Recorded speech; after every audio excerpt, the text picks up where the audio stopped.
Ang hun chia an ti nge ka hre chia lova amai ro chu zonet channel a hian felin pathian hla sak he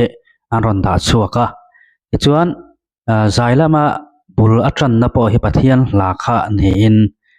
alanga chuan hei a hun top lama pathian hla vekin akhar le amani chu ti thayani a hun chia ka hre lo vain ka soi huai ngam lova amaro chu eng po ni se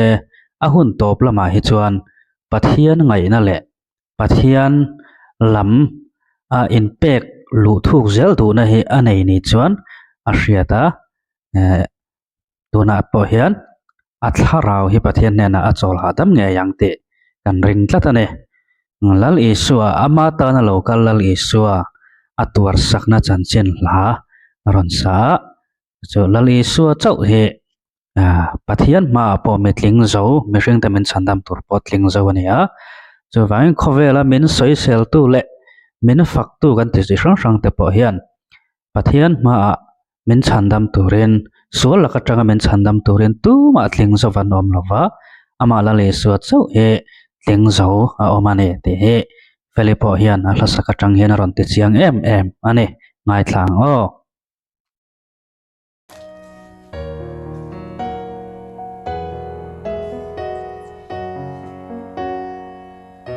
Amangay na raw puisya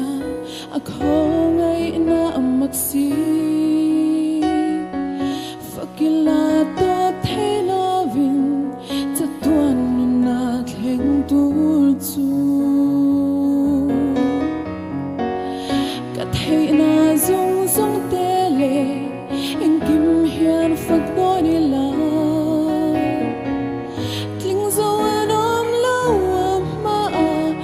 Crystal tu, le cristal tu. Valenti se na tua, boral tu chandam na. Ifakamu, takuan hengi ifaka. Valal fa ne tunani cross le.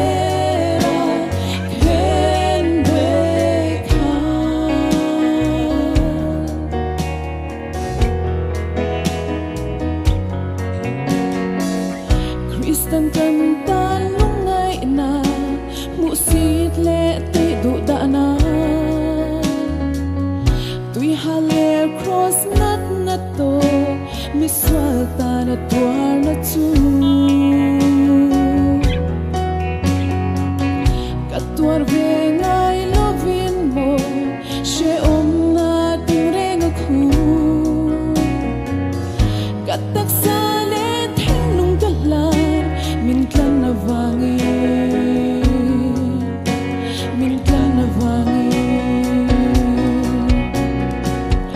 Valal thi se na chua Boral tu chandam na Ifakang u Tatuan hengi ifaka Valal fa pa ne chunani Cross le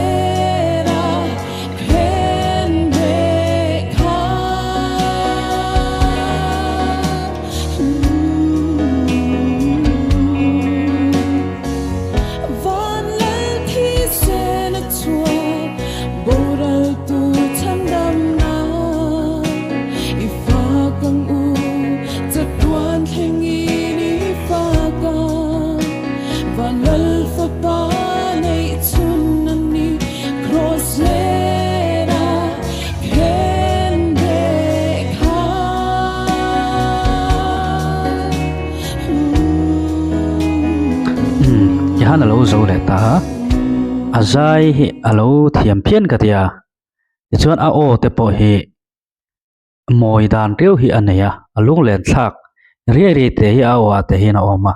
tin a o phone he me a nge a vibrate ron om thina hi a vibrato an ti me ka khami ron om thina te hi ti lui ne mi alo te hi aneya ne ni chuan chu ngai thla ka nuam thin ka tia chumi a vibrator on om ma hreta ron lai de riai om thinang chi te pokha angai nom phian ka tia amara chu a live fakan ngai thla to lo tur hi ui ka ti a feli hi live performance a zai hi mitam tak chuan social thina maro chu a perform ang tak hian perform hlom sela a social tu te po hi engan ni ruai ka reng bik lova lam chung te le midang chaw hlim tum chung te a ti thin an ni wang hian a zai lampang kha chu moi te chim kha a tul pon ka hrelem chuang lova mi ma perform an ni wangin a zai kha chu eng po ni se a boruak a hi a poimo jok ma ma thin nen ka ria chumi boruak siama chuan a lo tling ka ti khop mai maro chu soi to ang khan thina in min then ta sia kan hrele to ngai lo tur hi alung chiat thlak le zuala eng po ni se pathian nena thamuang takin chol mol te se